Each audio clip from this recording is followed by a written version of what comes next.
Hello everyone, welcome to a new video. As always, if you're new to the channel, this is Wind Waker Unflooded, a 3D modeling project reimagining the land of Hyrule in the art style of the Wind Waker. As you know, if you've played Wind Waker, you know that the islands of the Great Sea are the mountaintops of Hyrule, but we never get to fully explore Hyrule, just a small portion of it near the castle. And so this project is all about bringing the entire world to life, as you've never seen it before. This is Wind Waker Unflooded. Hello everyone. Welcome. This is, I walk out from the green room, applause. I don't know, someone compared this to one of these comments compared it to like a talk show, right? Or a podcast, the way that I'm presenting these videos. And I've noticed that recently, you know, because I've experimented before with doing videos where I'm talking as I'm modeling and then I'm editing that together. But I do think it makes more sense and is more efficient for y'all to see more progress to record the modeling separately, not worry about talking during it, record it, you know, see the time lapse, see how long it is, and then do voiceover over that.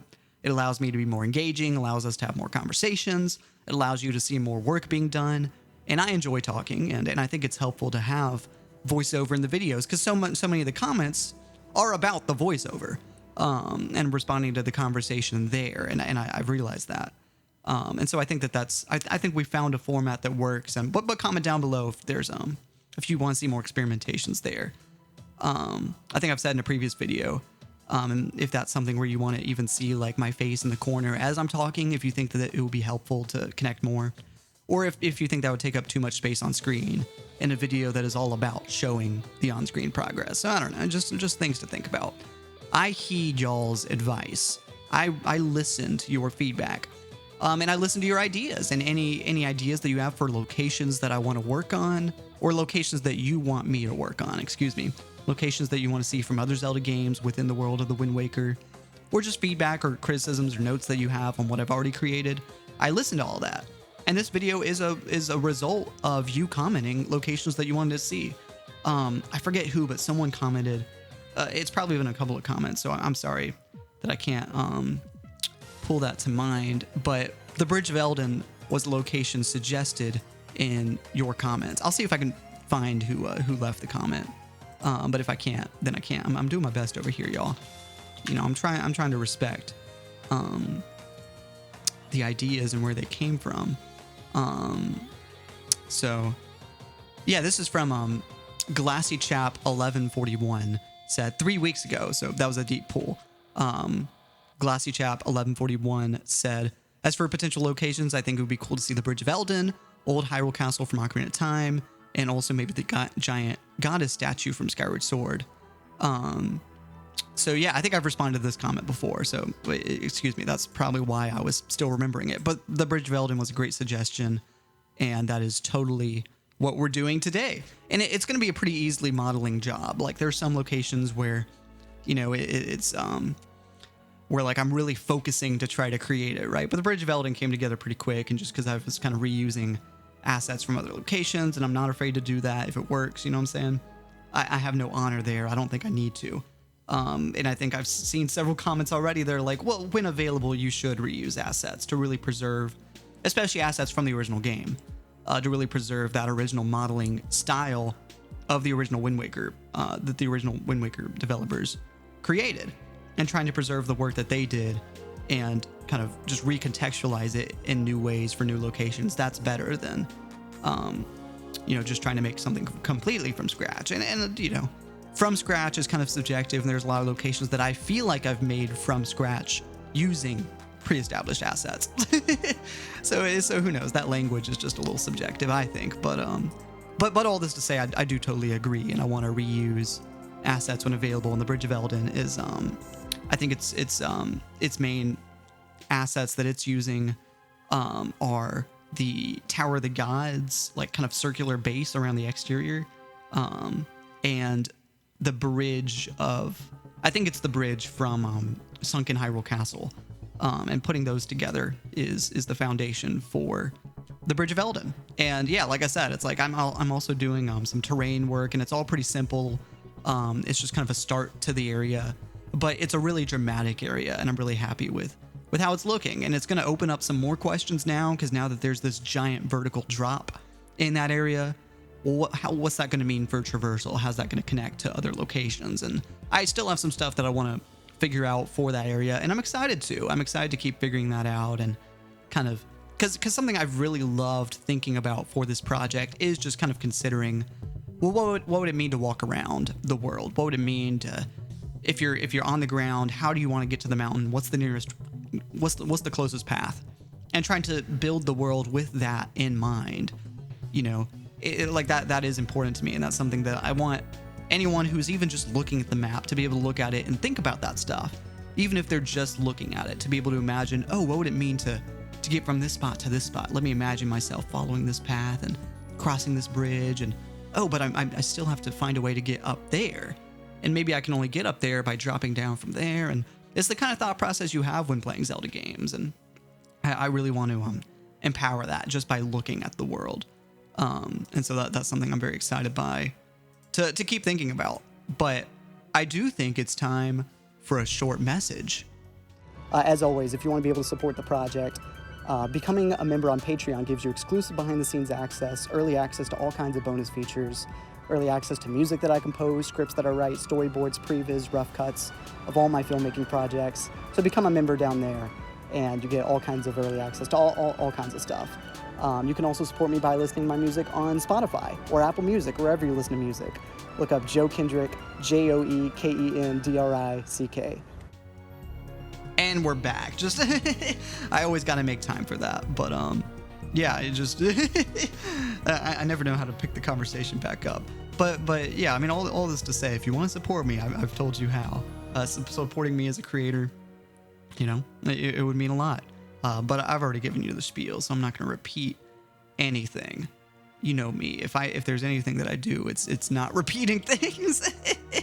I don't know. Like, there's some things where like I catch myself going like, oh, I probably said this in a previous video, but I know not everyone watches every video, and I don't expect you to. It's I think it's fine to pick and choose what locations you want to see.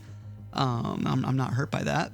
And because that's why at both the beginning and the ends of my videos, I try to show you kind of a recap of the world as a whole and give you a top-down perspective of like, well, here's everything. Here's the current progress. And if you've missed one video, you can kind of just like in a glance see that from the intro and the outro. Go, okay, that's the current progress.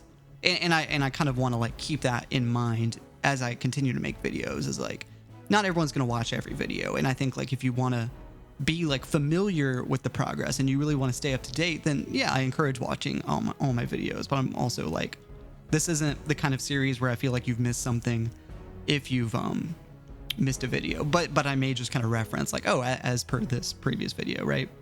That is something that may come up. But I do think that there's like, yeah, like I said, like if you miss one, you'll be caught up, in the next video. And I try to show you everything, and be transparent. And I think that mindset, like that took like a mindset switch for me for this project. And I think that that's when the project got more traction on YouTube, was with that switch of me allowing myself to say, oh, I want to be more transparent with the project, and be able to show you things that are not finished. Because I think for like a year, like I was working on the project and starting to put it on social media, and I was really just trying to focus in on, here's the locations that look complete, even if that means just showing a corner of them. Here's something that looks complete on its own, and just trying to like not show you the holes in the ground. And I think once I switched from that and realized, you know what, I think people want to see the fact that it's a work in progress. And I think I'd be more interested in showing the process. And there's a whole bunch of the world that's not done yet. And I think I was scared for a bit because I was like, well, I don't want to present the project and then people be like, well, why are you even talking about it? It's so far from being done.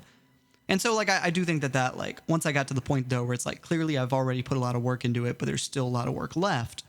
That's when I think I got more comfortable with like, well, let me show you just the state of things. Let me show you that like, all right, this is a long way from being done, but this has some work put into it. And being able to just show you, here's the world as it is, and not trying to just show you a corner of it. I think that's, I don't know, like my interpretation is that's part of what helped the project get traction, was once I was once I kind of cleared that mental barrier and was just became able to say, like, here it is as it is. Let me not try to show you the most polished sections of it. And I don't know. I think that's valuable. Like, I enjoy being able to show that and being able to show the progress. And so I feel like now that I think that's become more, I think it's more interesting. And yeah. I mean, I don't know. To me, that's the thing that allowed the project to take off. There's a couple other things, right? Because this could be a whole video on its own, right? About like, why do I think the channel started to get traction? Because I do think fundamentally the project is interesting to people. But I also think there was a change in my videos. That change, like I just said. But also I think once I started doing voiceover regularly, that was kind of in the same breath as, well, let me show you the flaws. And let me show you the flaws with my voiceover. I do think that made a difference. And like I said, I think so many of the comments are responding to stuff brought up in the voiceover. And so I think once I really just allowed myself to be in the videos, and it's like, I was never against that. It's not like that was like a hurdle I had to cross, but it's just something where I was like, no, this just means let me record some voiceover, really put myself into the videos. And it doesn't take much work, but I think it's something that just showing y'all that like I care about the project. And I think that is helpful for I don't know. I think that like this is a video format. And I think that this kind of take on it and adding as much personality as I can to the videos is helpful for that format. I don't know. Those are all the reasons I think that the project ended up taking off. But comment down below if you think I'm forgetting something, right? I'm trying to be self-aware as a content creator, and I'd love to be able to learn lessons from this project. And to me, like I said, I think both transparency and injecting voiceover, making sure every video has my personality in it. I think that those have been kind of the most important reasons for this channel's success beyond just the fundamental interest of the project to Zelda fans. And I don't know, like maybe there's more to it than that. I like to think that also just because I value your feedback and that emphasis on community, the fact that I read your comments, I like to think that helps too, but I don't know if that's as much of a factor for like the algorithm, but I still value that, and I still value your criticisms, feedback, and concerns. And a lot of these videos I make because I'm responding to your ideas. And so this is just, to finish up the video, this is just and going along with that, I just want to invite y'all again, comment down below if there's any ideas that you have for the project. Feel free to email me if you want to be involved, whether that's making concept art or if you're a 3D artist and want to model. Shoot me an email and, we'll be in touch. I'd love to have more people on board. But yeah, comment down below just any ideas you have. If there's something that you see in the video where you're going, I wouldn't have done it that way. I would do it this way. Feel free to comment down below any of that stuff. I read every comment. But all this to say, anyway, I'll let you go.